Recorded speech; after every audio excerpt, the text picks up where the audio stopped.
നമസ്കാരം. കേരള രാഷ്ട്രീയത്തിൽ ഇപ്പോഴത്തെ ചർച്ചാ വിഷയമാണ് CMRL എക്സാലോജിക് ദുരൂഹ പണമിടപാട്. ഈ കേസിൽ മുൻ മുഖ്യമന്ത്രിയും പ്രതിപക്ഷ നേതാവുമായ പിണറായി വിജയന്റെ മകൾ വീണ വിജയനെ എൻഫോഴ്സ്മെന്റ് ഡയറക്ടറേറ്റ് ഉടൻ ചോദ്യം ചെയ്യും എന്നാണ് പുറത്തുവരുന്ന പുതിയ റിപ്പോർട്ട്. അന്വേഷണ സംഘം വരും ദിവസങ്ങൾ തന്നെ വീണയ്ക്ക് നേരിട്ട് ഹാജരാകാൻ സമൻസ് നൽകുമെന്നതാണ് സൂചന.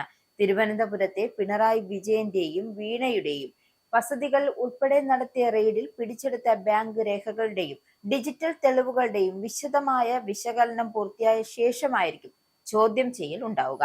കള്ളപ്പണം വെളുപ്പിക്കൽ നിരോധന നിയമത്തിലെ കർശന വകുപ്പുകൾ ചുമത്തിയിട്ടുള്ള കേസ് ആയതുകൊണ്ട് തന്നെ ചോദ്യം ചെയ്യലിന് പിന്നാലെ അറസ്റ്റ് ഉൾപ്പെടെയുള്ള കടുത്ത നടപടികളിലേക്ക് ഇഡി കടക്കാനുള്ള സാധ്യതയും വ്യക്തമാകുന്നുണ്ട്.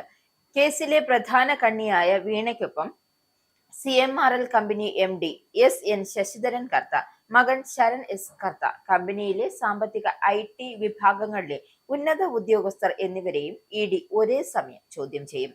വീണയുടെ മൊഴികളിലെ വൈരുദ്ധ്യം കണ്ടെത്താൻ ഇവരെ ഒപ്പം നിർത്തി ചോദ്യം ചെയ്യാനും ഇഡി ആലോചിക്കുന്നുണ്ട്.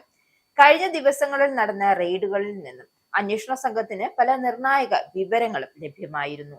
ഡിജിറ്റൽ ലോക്കറുകളുടെ പാസ്വേഡുകൾ ഉൾപ്പെടെയുള്ളവ തുറന്നു പരിശോധിക്കുന്നതിനും കൂടുതൽ തെളിവുകൾ ശേഖരിക്കുന്നതിനുമാണ് നോട്ടീസ് നൽകി വിളിച്ചു വരുത്തുന്നത്.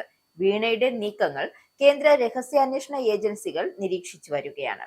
പിണറായി വിജയനും നിയമവിദഗ്ധനുമായി ചർച്ച തുടരുകയാണ്. എന്തായാലും അന്വേഷണത്തിന്റെ ഭാഗമായി CMRLുമായി ബന്ധപ്പെട്ട 242 ബാങ്ക് അക്കൗണ്ടുകളിൽ നിന്നായി 18.36 കോടി രൂപയുടെ നിക്ഷേപങ്ങൾ ഇതിനകം തന്നെ ഇഡി മരവിപ്പിച്ചിട്ടുണ്ട്.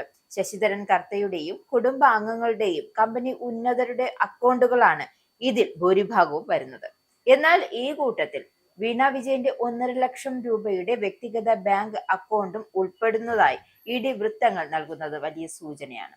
ഇതിനു പുറമെയാണ് വീണയുടെ ഉടമസ്ഥതയിലുള്ള ബംഗളൂരുവിലെ എക്സാലോജിക് സൊല്യൂഷൻസ് പ്രൈവറ്റ് ലിമിറ്റഡ് എന്ന കമ്പനിയുടെ ബാങ്ക് അക്കൗണ്ടുകളും ഇഡിയുടെ നിരീക്ഷണത്തിലുണ്ട്.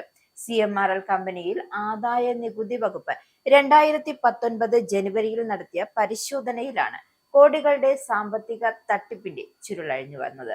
കമ്പനി രേഖകളിൽ ഏകദേശം 130 കോടി രൂപയുടെ വ്യാജ ചെലവുകൾ അന്ന് കണ്ടെത്തിയിരുന്നു.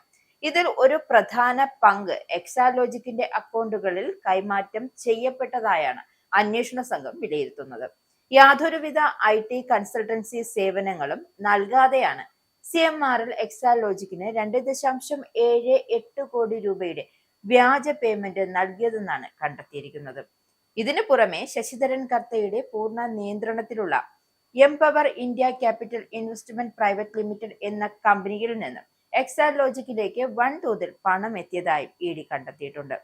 കൃത്യമായ തിരിച്ചടവ് നടത്താതിരുന്നിട്ടും എക്സാലോജിക് കമ്പനിക്ക് ഈ സ്ഥാപനം എന്നത് 50 ലക്ഷം വായ്പയായി നൽകിയിരുന്നു. അതായത് ഇതിൽ നിന്നും ലഭിച്ചിരുന്നു. കോർപ്പറേറ്റ് നിയമങ്ങളെയെല്ലാം കാറ്റിൽ പറത്തിക്കൊണ്ട് നടത്തിയ ഈ ഇടപാടുകൾക്ക് പിന്നിൽ കൃത്യമായ കള്ളപ്പണം വെളുപ്പിക്കൽ നടന്നിട്ടുണ്ട് എന്ന് ഇഡി കോടതിയിൽ വ്യക്തമാക്കിയിട്ടുണ്ട്. ഈ സാഹചര്യം കൂടി കണക്കിലെടുത്താണ് കക്ഷികളെ നേരിട്ട് ചോദ്യം ചെയ്ത് അറസ്റ്റിലേക്ക് നീങ്ങാനുള്ള നടപടിയിലേക്ക് ഇഡി ഒരുങ്ങുന്നത്. അതിനിടെ തിരുവനന്തപുരത്തെ പിണറായി വിജയന്റെയും മകളുടെയും വീട്ടിൽ നടന്ന റെയ്ഡിന് പിന്നാലെ ഉണ്ടായ കനത്ത ആക്രമണത്തിൽ വൻ ഗൂഢാലോചനയുണ്ട് എന്നാണ് ഇഡി വ്യക്തമാക്കുന്നത്. ഇഡി ഉദ്യോഗസ്ഥരുടെ കാറുകൾ തകർക്കുകയും ഡ്രൈവർക്ക് പരിക്കേൽക്കുകയും ചെയ്തിട്ടുണ്ട്. CRPF ജവാന്മാരും ഉദ്യോഗസ്ഥരും കടുത്ത സംയമനം പാലിച്ചതുകൊണ്ടാണ് ക്രമസമാധാന നില പൂർണ്ണമായും തകരാതിരുന്നത് എന്നും കേന്ദ്ര ഏജൻസികൾ ചൂണ്ടിക്കാട്ടുന്നു. ഈ ആക്രമണത്തിന് പിന്നിൽ അന്വേഷണം അട്ടിമറിക്കാനുള്ള രാഷ്ട്രീയ പ്രേരിത ശ്രമമുണ്ടോ എന്ന് ഇഡി വ്യക്തമായി പരിശോധിക്കുന്നുണ്ട്. CMRL കമ്പനിയിൽ നിന്നും പണം കൈപ്പറ്റിയവരുടെ ഡയറിയിലെ പട്ടികയിൽ നിരവധി പ്രമുഖ രാഷ്ട്രീയ നേതാക്കളുടെ പേരുകൾ ഉണ്ട് എങ്കിലും അവരിലേക്ക് ഉടൻ അന്വേഷണം വ്യാപിപ്പിക്കില്ല എന്നാണ് തൽക്കാലം ഇഡി നൽകുന്ന സൂചന. എക്സാലോജിക്കുമായി ബന്ധപ്പെട്ട ഇടപാടുകളിൽ ആദായ നികുതി വകുപ്പും സീരിയസ് ഫ്രോഡ് ഇൻവെസ്റ്റിഗേഷൻ ഓഫീസും നേരത്തെ തന്നെ തട്ടിപ്പ് സ്ഥിരീകരിച്ചിട്ടുള്ളതാണ്. അതുകൊണ്ട് തന്നെ സ്വാഭാവികമായും തട്ടിയെടുത്ത ഈ പണം ഏതൊക്കെ വിദേശ ആഭ്യന്തര വഴികളിലേക്ക് പോയി എന്ന കാര്യത്തിലാണ് ഇഡിയുടെ പ്രാഥമിക പരിശോധന വരുന്നത്. ഈ നിർണായക കേസുകൾ പൂർണ്ണമായും അവസാനിപ്പിച്ച ശേഷം മാത്രമേ അടുത്ത ഘട്ടത്തിലേക്ക് കടക്കുകയുള്ളൂ. എന്താവും, അതായത് വീണ വിജയന്റെ കാര്യത്തിൽ എന്താവും അറസ്റ്റ് ഉണ്ടോ, അതായത് ചോദ്യം ചെയ്യൽ എത്ര ദിവസത്തിനകം നടക്കുമെന്നുള്ള കാര്യം വരും ദിവസങ്ങൾ തന്നെ അറിയാം.